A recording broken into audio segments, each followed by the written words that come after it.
Hi friends, എല്ലാവർക്കും splendid ഡേയ്സിൻ്റെ ഏറ്റവും പുതിയ വീഡിയോയിലേക്ക് സ്വാഗതം. ഇന്ന് നമ്മൾ പറയാൻ പോകുന്നത് പാംസിനെ പറ്റിയിട്ടാണ്. ഇൻഡോർ പാംസ്, നമ്മുടെ അകത്തളങ്ങൾ മനോഹരമാക്കാൻ പറ്റിയ കുഞ്ഞു കുഞ്ഞു പനകൾ. അപ്പോൾ നമ്മളെല്ലാവരും കണ്ടിട്ടുണ്ടാവും, ലാൻഡ്സ്കേപ്പ് ചെയ്യുന്നതിൽ ഏറ്റവും പ്രധാനപ്പെട്ട ഒരു ഐറ്റമായിട്ട് മാറിക്കൊണ്ടിരിക്കുകയാണ് ഈ പാംസ്. അപ്പോൾ ഓരോ പാംസിനെയും നമുക്ക് ഡീറ്റെയിൽ ആയിട്ട് പരിചയപ്പെടാം. ആദ്യത്തേത് അരേക്ക പാമാണ്. അരേക്ക പാം നമുക്ക് എല്ലാവർക്കും അറിയാം, വളരെ കോമൺ ആണ്. അരേക്ക പാമ്പിന് യെല്ലോ പാം എന്നുള്ള ഒരു പേരും കൂടിയുണ്ട്. നമുക്ക് മിനിമം വാട്ടറും കുറച്ച് സൺലൈറ്റും മാത്രം മതി വളർത്തിയെടുക്കാൻ. ഇൻഡോറിൽ വെച്ചാലും പെട്ടെന്നൊന്നും നശിച്ചു പോവാതെ പുതിയ പുതിയ തൈകൾ ഉണ്ടായി വരുന്നതാണ്. രണ്ടാമത്തെ ലേഡി പാമാണ്. ലേഡി പാം കുറച്ച് കൂടുതൽ ബുഷിയായിട്ട് വളരും. അപ്പോൾ നമ്മൾ നന്നായിട്ട് പ്രൂൺ ചെയ്ത് കൊടുത്ത് ഒതുക്കി കൊടുത്താൽ മാത്രമേ ഒരു ഭംഗിയിൽ നമുക്ക് കീപ്പ് ചെയ്യാൻ പറ്റുള്ളൂ. അപ്പോൾ ലേഡി പാമ്പിനും കുറച്ച് തന്നെ വെള്ളം മതി. പക്ഷെ പിടിച്ച് കിട്ടുന്നവരെ നമ്മൾ അത്യാവശ്യം നല്ല രീതിയിൽ വാട്ടറിങ് ചെയ്ത് കൊടുക്കേണ്ടതാണ്. ലേഡി പാം നമ്മൾ അധികം ഹോട്ടലുകളിലും അല്ലെങ്കിൽ വലിയ റിസോർട്ടുകളിലും ഒക്കെ ആയിട്ടാണ് കാണാറ്. മൂന്നാമത്തെ ഫാൻ പാമാണ്. ഇതിൻ്റെ ഇലയുടെ ഒരു പ്രത്യേകത കൊണ്ട് തന്നെയാണ് ഈ ഫാൻ പാം എന്നറിയപ്പെടുന്നത്. അപ്പോൾ അതിൻ്റെ ഇലകൾ വളരെ മനോഹരമാണ്, നല്ല ഒരു ഷേപ്പിലായിരിക്കും. അത് ഇൻഡോർ ആയിട്ട് വെക്കാനാണ് ഏറ്റവും നല്ലത്. ഇതിന് അത്യാവശ്യം കുറച്ച് നല്ലപോലെ സൺലൈറ്റ് ആവശ്യമുണ്ട്. വാട്ടറിങ്ങും അതുപോലെ കുറച്ച് ഇമ്പോർട്ടൻ്റ് ആണ്. അപ്പോൾ ഈ ഫാൻ പാം കഴിഞ്ഞിട്ട് അടുത്തതാണ് ചൈനീസ് പാം. കാണുമ്പോൾ നമുക്ക് ഫാൻ പാം പോലെ തന്നെയൊക്കെ ഉണ്ടാവും, പക്ഷേ അതിൻ്റെ ലീഫിൽ കുറച്ചുകൂടെ വ്യത്യാസമുണ്ട്. അപ്പോൾ ഇതിലെങ്ങനെയാണെന്ന് വെച്ചിട്ടുണ്ടെങ്കിൽ അത്യാവശ്യം കുറച്ച് സൺലൈറ്റും നല്ലപോലെ വാട്ടറിങ്ങുമാണ് ആവശ്യം. അപ്പോൾ നമ്മൾ സൺലൈറ്റിൽ വെച്ചിട്ടില്ലെങ്കിൽ, സൺലൈറ്റ് കിട്ടിയിട്ടില്ലെങ്കിൽ ഇത് യെല്ലോ കളറായിട്ട് മാറുന്നതാണ് ഇതിൻ്റെ ലീവ്സൊക്കെ. അപ്പോൾ ഇതാണ് ചൈനീസ് പാം. നെക്സ്റ്റ് നമ്മുടെ അഞ്ചാമത്തത് സൈക്കസ് പാം അല്ലെങ്കിൽ സാഗോ പാം. ഇത് നമ്മൾ അധികം ഔട്ട്ഡോർ ആണ് വെക്കാറ്, ഇൻഡോർ വെക്കാറുണ്ട്. എന്നാലും വളരെ ചെറിയ മിനിയേച്ചർ കിട്ടുന്നതാണ് ഇൻഡോർ വെക്കാറ്. അത്യാവശ്യം കോസ്റ്റ്ലിയാണ് ഈ ഒരു പാം. അപ്പോൾ ഇതാണ് സാഗോ പാം. അടുത്തത് നമ്മുടെ ക്രിസ്മസ് പാമാണ്. ക്രിസ്മസ് പാം നമ്മുടെ കവുങ്ങിൻ്റെയൊക്കെ ഒരു ഷേപ്പിൽ വരുന്ന പാമാണ്, പക്ഷെ അത്ര ഹൈറ്റൊന്നും വെച്ച് പോവില്ല. ഇതും ഒരുപോലെ ഹോട്ടലുകളിലും റിസോർട്ടുകളിലൊക്കെയാണ് നമ്മൾ കൂടുതലായിട്ട് കണ്ടിട്ടുള്ളത്. പിന്നെ വിദേശ രാജ്യങ്ങളിലൊക്കെ ഇൻഡോറായിട്ട് കോമൺ ആയിട്ട് യൂസ് ചെയ്യുന്നതാണ് ഈ ക്രിസ്മസ് പാം എന്ന് പറയുന്നത്. അപ്പോൾ ക്രിസ്മസ് പാമിന് നല്ല സൺലൈറ്റ് ആവശ്യമുണ്ട്, അതുപോലെ ബ്രൈറ്റ് ഷെയ്ഡാണെങ്കിലും ഓക്കെയാണ്. അടുത്തത് നമ്മുടെ മജസ്റ്റി പാമാണ്. മജസ്റ്റി പാമും അതുപോലെ തന്നെ നമ്മൾ ലാൻഡ്സ്കേപ്പ് ചെയ്യാൻ കൂടുതലായിട്ട് ഇപ്പോൾ യൂസ് ചെയ്ത് വരുന്നതാണ്. അതിൻ്റെ ലീഫിൻ്റെ എല്ലാ പാമും ഏകദേശം ഒരുപോലെയാണ്. അതിൻ്റെ ലീഫിലുള്ള ചെറിയ ചെറിയ വ്യത്യാസം വെച്ചിട്ടാണ് നമുക്കതിനെ ഡിഫറൻഷ്യേറ്റ് ചെയ്യുന്നത്. മജസ്റ്റി പാം കുറച്ചുകൂടെ മോയ്സ്ചർ ഇഷ്ടപ്പെടുന്ന പാമാണ്. അപ്പോൾ നല്ല നനവ് ആവശ്യമുണ്ട്. ഡ്രൈ ആയി പോയിട്ടുണ്ടെങ്കിൽ പെട്ടെന്ന് ലീഫ് ഡ്രൈ ആയി മാറുന്നതാണ്. ഇത് നമ്മുടെ ഫിഷ് ടെയിൽ പാം, നമ്മുടെ പനയൊക്കെ പോലെയുള്ള പാം, പനയുടെ ഇലകൾ മാതിരിയാണ് ഇതിലുണ്ടാവുക.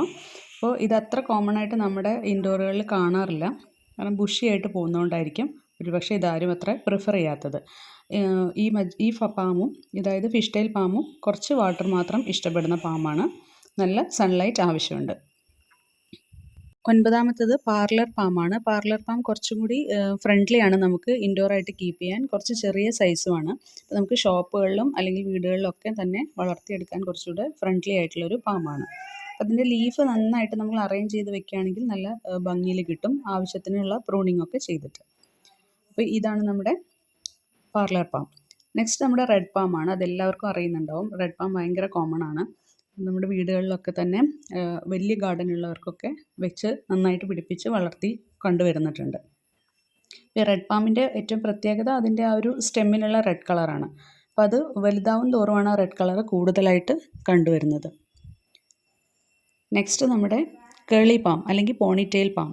അപ്പോൾ അതിൻ്റെ ഒരു ഷേപ്പ് കാണുമ്പോൾ തന്നെ നമുക്കറിയാം കുറച്ചുകൂടെ ലീഫൊക്കെ ഇങ്ങനെ കേളി ആയിട്ടാണ് ഉള്ളത്. അപ്പോൾ അതുകൊണ്ടാണ് കേളിപ്പാം എന്നറിയപ്പെടുന്നത്.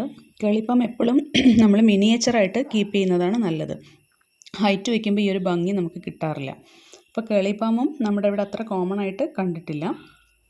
അടുത്തത് നമ്മുടെ കാറ്റ് പാം അല്ലെങ്കിൽ കാസ്കേഡ് പാം. കാസ്കേഡ് പാം നമ്മളൊരു ഗ്രൂപ്പായിട്ട് വെക്കുമ്പോഴായിരിക്കും കൂടുതൽ ഭംഗി ഉണ്ടാവുക. ഒരു ഈ ഹോട്ടലിൻ്റെ ഒക്കെ സൈഡിൽ ഇങ്ങനെ നിരത്തി വെച്ചിട്ടുണ്ടാവുമല്ലോ, അങ്ങനെയൊക്കെ ആകുമ്പോൾ നല്ല ഭംഗിയായിരിക്കും. സാധാരണ നമ്മുടെ പാം തന്നെ വലിയ ഡിഫറൻസ് ഒന്നുമില്ല.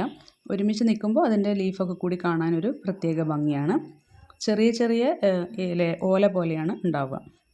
അപ്പോൾ കാസ്കേഡ് പാം നല്ല സൺലൈറ്റ് ആവശ്യമുള്ള പാമാണ്. അടുത്ത പാം നമുക്ക് യൂക്ക പാം. യൂക്ക പാം വളരെ ഇൻട്രസ്റ്റിംഗ് ആണ് കാണാൻ. എൻ്റെ സ്റ്റെം നീണ്ടു പോയിട്ട് ഇങ്ങനെ ലീഫ് ഇങ്ങനെ ബുഷിയായിട്ട് നിൽക്കും. അപ്പോൾ യൂക്ക പാം നമ്മൾ ഒരുപാട് കണ്ടിട്ടുണ്ടാവും. യൂക്ക പാം നമ്മൾ ഇൻഡോർ അധികം കണ്ടിട്ടുണ്ടാവില്ല, ഗാർഡൻ്റെ ഒക്കെ സൈഡിൽ നന്നായിട്ട് നമ്മൾ കീപ്പ് ചെയ്തിട്ടുള്ള ഇതായിട്ടും നമ്മൾ കണ്ടിട്ടുണ്ടാവുക. അപ്പോൾ ഈ യൂക്ക പാമിന് നല്ല വെള്ളം ആവശ്യമുണ്ട്. അതുപോലെ തന്നെ അത്യാവശ്യം ബ്രൈറ്റ് ആയിട്ടുള്ള സൺലൈറ്റും ആവശ്യമുണ്ട്. അതിന് സ്റ്റിക്ക് പാം എന്നൊരു പേരും കൂടി യൂക്ക പാമിനുണ്ട്.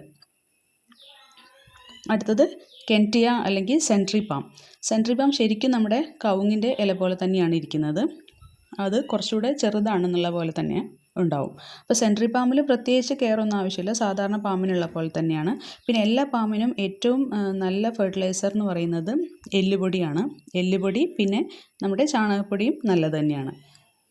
ഇനി അടുത്തത് last one European fan palm. ഇതിൻ്റെ ഇലകൾ ആ ഫാൻ പാം പോലെ തന്നെയാണ് ഇലകൾ, പക്ഷേ ഓരോന്നും സിംഗിളായിട്ടാണ് കാണുന്നത്. വളരെ ഭംഗിയാണ് ഇത് കാണാൻ വേണ്ടിയിട്ട്. ഇപ്പോൾ യൂറോപ്യൻ ഫാൻ പാം നമുക്കിവിടെ അത്ര കോമൺ അല്ല, നല്ല കോസ്റ്റ്ലിയുമാണ്. ആ ഒരു പാം നല്ല അട്രാക്റ്റീവാണ്. അപ്പോൾ ഇതിന് കുറച്ച് സൺലൈറ്റും നല്ല വാട്ടറുമാണ് ആവശ്യം. മഗ്നീഷ്യം, കാൽഷ്യം ഒക്കെ ഉള്ള സോയിലാണ് നമ്മൾ എപ്പോഴും ഇതിന് വേണ്ടിയിട്ട് സെലക്ട് ചെയ്യേണ്ടത്. അപ്പോൾ 15 ടൈപ്പ് ഓഫ് പാംസാണ് നമ്മളിന്ന് പരിചയപ്പെട്ടത്. നമുക്ക് വീഡിയോ ഇഷ്ടപ്പെട്ടു എന്ന് വിചാരിക്കുന്നു. ഇഷ്ടപ്പെട്ടാൽ ലൈക്ക് ചെയ്യുക, ഷെയർ ചെയ്യുക, കമൻറ്റ് ചെയ്യുക. ചാനൽ സബ്സ്ക്രൈബ് ചെയ്തിട്ടില്ലെങ്കിൽ ഒന്ന് സബ്സ്ക്രൈബും കൂടി ചെയ്യുക. അപ്പോൾ താങ്ക്സ് ഫോർ വാച്ചിങ്.